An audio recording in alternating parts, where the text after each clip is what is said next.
मी सुबोध सावजी, माजी महसूल राज्यमंत्री, माजी पालकमंत्री, अकोला बुलढाणा जिल्हा.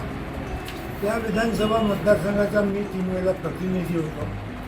अकोला बुलढाणा जिल्ह्याचा 1 वेळा पालकमंत्री होतो. अनेक कामं मी जिल्ह्यात पाहिले, राज्यात पाहिले, गावात पाहिले, या शहरातही पाहिले. परंतु एक विशिष्ट काम, भ्रष्टाचाराचं मॉडेल असं मेहकरमध्ये घडलं. ते असं की जो DP रस्ता आहे, हा DP रस्ता काँक्रिटीकरण झालं, त्याच्यावर पथदिवे लागल्या गेले आणि पथदिवे लागल्यावर ते पथदिवे काढल्या गेले आणि तिथे याचा पेंडॉल टाकला. तो कशासाठी? आमदार महोदयाच्या वाढदिवसासाठी.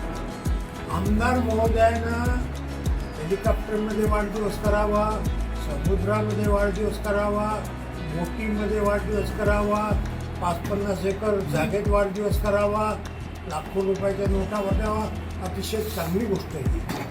परंतु शहराला वेठीस धरून वाढदिवस करणं हे चुकीचं आहे माझ्या मतात. मी त्यांना शुभेच्छा दिल्या. परंतु या शहराला CO, मुख्य अधिकारी, नगर परिषद ही जागा कशासाठी आहे?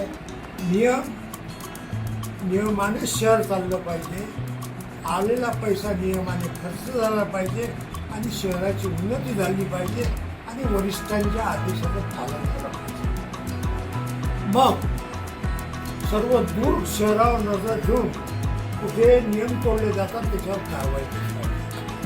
अनेक लोक टपऱ्या लावतात, दिसल्या की उचलून आणतात, त्यांना दंड करतात, त्यांच्यावर पोलीस कारवाई होते.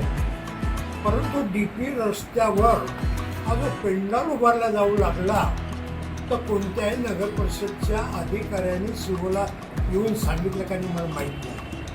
आणि यांना जर सांगितलं असेल त्यांनी ते काम का थांबवलं नाही हे समजत नाही. मी COला विचारलं की तुम्हाला मुख्यमंत्र्याचा आदेश होता का? CO बोलले नाही. म्हटलं कलेक्टरचा आदेश होता का? CO बोलले नाही. म्हटलं आमदाराचा अर्ज होता का? म्हणे नाही. म्हटलं राज्य केंद्रीय मंत्र्याचा तुम्हाला फोन होता का? म्हणे नाही. म्हटलं मग तुम्ही काम सुरू कसं ठेव, का नाही उचलून आणला त्याचा सगळा बारदाना? म्हणे आम्ही त्यांच्यावर केस केली. मी त्यांना एक उदाहरण दिलं. एका बाईचं जर एक पोट आलं नैतिकरित्या आणि त्याच्यासाठी जर पोलिसांना 10 वर्षाचा पोरगा पकडून आणला तर खरं सांगे न्याय आहे का? तसं इथे झालं. पकडलं कोणाला? कोणी म्हणाल मी आहे कॉन्ट्रॅक्टर, याला पकडा. खरे कॉन्ट्रॅक्टर पुसतचे होते ज्यांना काम करू दे.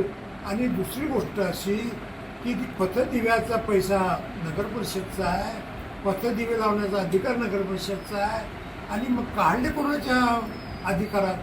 तर हे जे जनतेस वेठीस धरलं त्याचं कारण काय?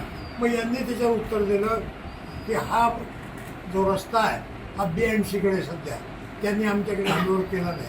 मग त्यांनी तुमच्याकडे हँडओव्हर रस्ता नाही केला, पण जागा तर तुमची आहे. तिथे कोणाला काय करू द्यायचं, कोणाला काय नाही करू. मी आमदाराच्या विरोधात बोलून नाही राहिलो. मी नगर परिषदच्या COच्या अधिकाराच्या विरोधात बोलून राहिलो. उद्या या COना गावातलं कोणते अतिक्रमण काढण्याचा अधिकार राहिलेला नाही. कोणत्या अतिक्रमणधारकावर केस दाखल करण्याचा अधिकार राहिला. माझा तर अंदाज आहे या CO महाशयांनी ते पेंडॉल लावू देण्याचे 5 लाख रुपयाची रिश्वत घेतलेली. त्याच्याशिवाय चुपच नाही बसू शकत ना. कोण चूप बसू शकत? बसूच नाही शकत. आणि याचा परिणाम मेहकरमध्ये अतिशय वाईट झालेला आहे. लोक बोलू नाही शकत. हा भाग दुसरा. मी या 10 वर्षात कोणत्याच ऑफिसमध्ये गेलो नाही.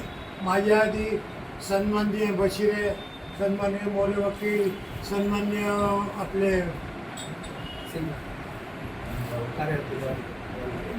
माळेकर साहेब, वानखेडे वकील साहेब यांनी सगळं केलं, पत्र दिले, सगळं केलं. परंतु याला काही प्रतिसाद मिळाला नाही. आणि म्हणून मी यांच्याकडे आज आलो. यांच्यासोबत आता काही राष्ट्रवादीचे शहराध्यक्षाने काही